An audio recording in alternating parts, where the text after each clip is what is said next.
don't ever have keys to take these out or anything like that, grab yourself 2 cards, right? I've got my club card and my nectar card. Man, that sounds so good. Demon just got out of can. I gave my bro in advance. Right guys, so as of today, the Focus ST behind me is officially for sale.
So guys, welcome back to the channel today. As you can see, the Focus ST is now for sale. Now what we're going to do today first is there's a few things we need to do before the end of this video finishes, before the video finishes basically, is I want to remove, oh, you can't really see it, there you go. I want to remove this touchscreen dash here because, you know, it's worth like £200–300 and I've got a standard Sony one to go in.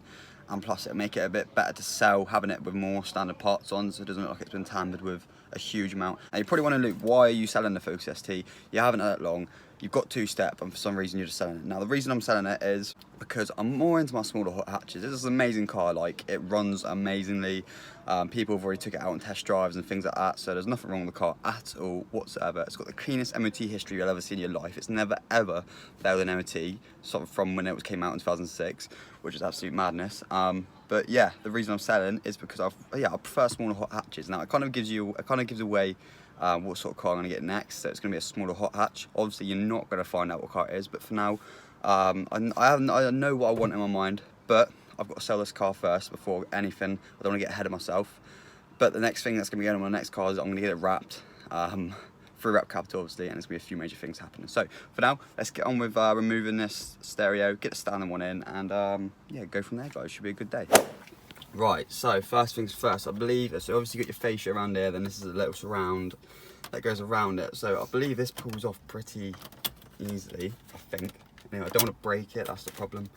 So, yeah, I really don't want to break this, so I don't really know the best way for it to come out at the bottom. I know it comes out really easy at the top usually. This happened in my old Mark 6 ST and it feels like that's going to break like that. So I'll come back to you guys when I've got this out and then we can move on to the rest of it. Right, it came out. So what we had to do was basically take the bottom bit out first and then the top bit came out after that. So now the rest of it's pretty simple because it's just has come out. Anyway, it used to come out really easy in my old one. Although I don't think you actually need keys to take these out with. But I haven't done one of these in so long, I'm absolutely going to bodge this, and I don't really want to bodge it because...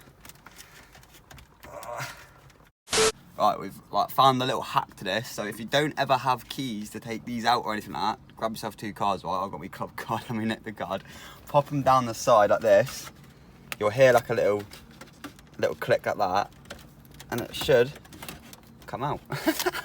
how crazy is that, eh? It slots straight out like that, that's madness. Anyway, ooh, look at all the wires in there, lovely. Right, let's start disconnecting some of these. Let me put this back in my wall for a minute. Okie doke, so let's start disconnecting. So obviously that connects to, I believe, your, which is your charger and that down here. So we're gonna have to get rid of that. We're gonna have to pull that out somehow, but what I'll do is probably pull it through. That aerial. Obviously you got your input, output for your speakers at the back here as well. Comes out nice and easy.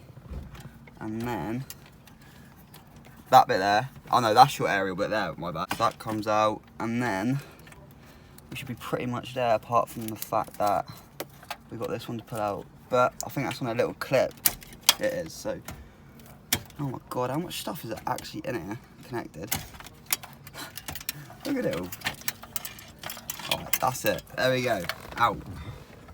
removal done. There it is. Alright guys, sorted. So what we need to do now is grab the, although there should be the original adapter in it somewhere, hopefully, because otherwise I'm not going to be able to, yeah, it's there. So, this bit unclips here, I remember now. Although I don't actually know 100% off the top of my head how to take all this out. So we've got so many wires in here. So this bit is the bit we need to disconnect. This bit actually goes into the original Sony CD player. This bit is just the extension which goes into, which is like an adapter for going into the back of this really. So I don't really know off the top of my head. This is like a whole new ball game bit to me. Oh no, there we go. I guess that's how it comes off. Balls out. Ah, sorted. Right, so obviously that goes with that. I'm gonna pop that in the back here for now with the little fascia surround bit. Next bit needs to come out is obviously the little cage it sits in and this fascia bit around the outside. So I'll be back with you guys in just a sec. Guys, it's in, it's all done, works, everything. I'm not gonna play the music on for that loud, right, because I'll just get copyrighted, but yeah, it works, everything works. All good, Sony, standard stereo in.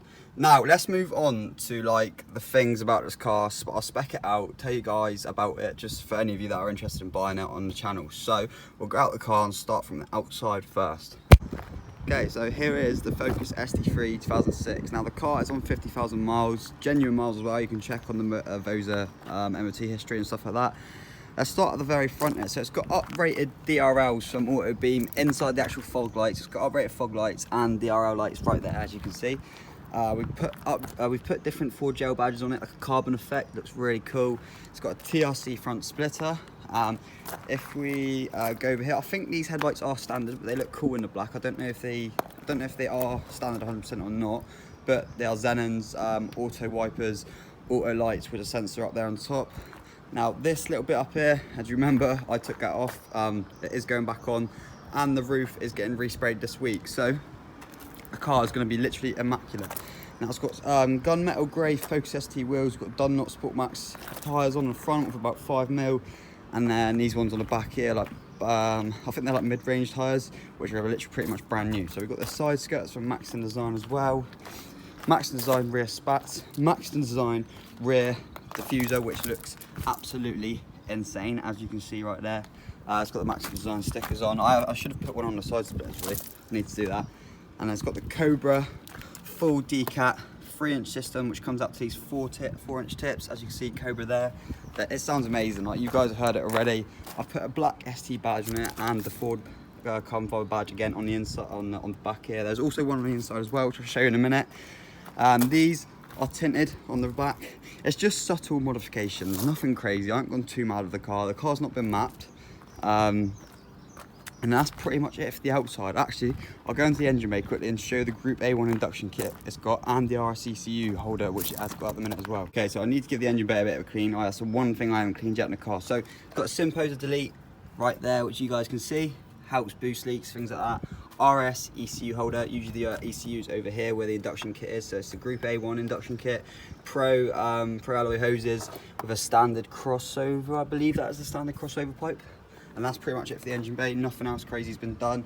It's got subwoofer wiring as well. For any of you guys who want to put a subwoofer in it, I've took the subwoofer and that out now, just for, you know, to make it a bit more standard. And it's had these little bits put on it as well, like a nice little cosmetic bits, put up, dress up bits to the engine bay. But that's it for the engine bay. So let's go on to the inside of the car. Okay, so before we actually go in, I want to show you one of the cool aspects of this car. So obviously it's got an upgraded alarm system. This key fob needs to be in the car before it can even start. Now it's activated with this button down here. Once I turn it on, it stays on. Once I turn it off, it stays off. So what you do is press the unlock button twice. The car will go beep in a minute. That just means that it's like secure and ready to start and things like that. I don't know if it's going to do it now. Hasn't done it yet. Sometimes it does, sometimes it doesn't. It might be because I've already unlocked it today.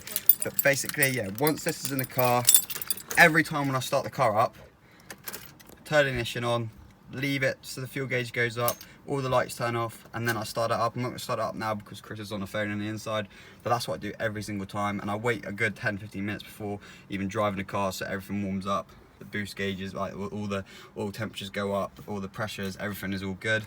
So as you can see, guys, on genuine 50,370 miles. Now inside it's cool, it's got the full heated ST3 Recaro seats. They're amazing, they hug you really well. 6-speed gearbox, you've got your climate control, which you do not see in a lot. You've got your traction control, there's the heated seat buttons there. I usually have it on 5 because they're really warm, they look really good, and they're so good. You've got your auto lights and wipers there. Oh, auto wipers, you just flick it up once and it's on auto wipers. For the lights, just keep it on auto, that's what I do anyway. And that's pretty much it. Everything all works, all the volumes, the Sony stereo works, everything's amazing. We've got no problems with the car whatsoever at all. A lot of people, when they get the oil diaphragm problem, this sort of shoots off the fucking gauge this side. It doesn't at all, it sits around the halfway once warmed up. So everything is all good with the car. Now if you do start these cars up and the flipping pressure gauge goes all the way to the top when starting it up, don't worry, that's normal because obviously it's pressurizing the oil around the whole block, even the pistons and everything like that as well, just to keep it all lubricated, because obviously if you leave it for so long it tends to build up, like oil thickens and stuff like that. So when it pressurizes, it just gets all the oil around into the liners and all the nooks and crannies it needs to get into anyway. So don't worry, it will drop to about halfway after it's warmed up properly. So that's it for the inside. Obviously you've got the leather seats and that in the back as well, really nice. It's got upgraded little LED lights in there as well, which is cool. And that's pretty much it for that, guys. So without further ado, I'm going to flip the camera around, explain to you a bit more why I'm selling the car, and end off this video. Yeah, I just want to show you this Megane quickly before we end off the video in a bit as well, because apparently it's got mad turbo flutter because there's a blank plate on it now. So I want to listen to what it actually sounds like. So Chris is just going to demonstrate for us how the Megane sounds. Man, that sounds so good. Man, that is sick. Man, I need to get a blanking plate on my next car. That is cool as fuck. Okay guys, so yeah, that's it. The reason, like I said, for selling this car is that I want a new car, like a smaller hot hatch. I want to go to the Nürburgring and that this year. Now, don't get me wrong, you could probably make this lower, put it on coilovers. Oh, that's one thing I forgot. It's on I-back springs as well. It's on springs, and it's got Team Heco wind deflectors. That's one thing I forgot. You know, you're always going to forget something when you're selling a car anyway, especially when it's got a lot of things, little things done to it and stuff like that. Obviously, it's got new brake pads and discs all around as well, so you don't have to worry about any of that stuff. Yeah, full service history. I forgot that. See, it's little things that I forget. It comes to my head last minute. So yeah, the reason I'm selling is just I prefer. Obviously, I've had a lot of Fiestas in the past, Fiesta STs and things like that, and I'm just used to my smaller hot hatches, and I think it suits me better as well. So that's the main reason why I'm selling this car. And don't get me wrong, it's been a pleasure to drive, and it sounds amazing. That's one thing I'm really gonna miss is the sound of it. I wish they put like that sort of sound in like a Fiesta ST or something, because it's just phenomenal and it's such a crazy good engine. Obviously, like I said, actually in the last video as well, it's had 2 new drive shafts fitted, so it's got 2 new Ford drive shafts fitted to it as well. And yeah, pretty much the car is all sounding good, ready to go to whoever wants to collect it. So yeah, that's it guys, thanks for watching this video. I'm sorry it's coming to an end for the Focus ST content, but the new car is going to be absolutely insane. It's going to get wrapped. It's just, the channel is going to blow up after this car sells. Trust me, you're going to love it. So stay tuned guys, we're going to go on mad trips this year, like Nürburgring and that, like I said. But for now guys, that's the ST on its, well, that's it. I don't really know what to say really, but I just love it. It's a cool car. And for any of you that's going to hate in the comments down below, don't leave hate comments. Just it gives the video a thumbs up and appreciate why the reason I'm selling it, because the car is faultless, but it's down to my personal preference. I know there's going to be a lot of you guys saying, what's the point of you selling it? It's an awesome car, but I can't always like what you guys like at the end of the day. But anyway guys, thanks for watching as always. Subscribe to the channel if you're new. Hit the bell button to be notified every single time I upload. And yeah, stay tuned guys. I'll see you on the next video. Bye bye for now.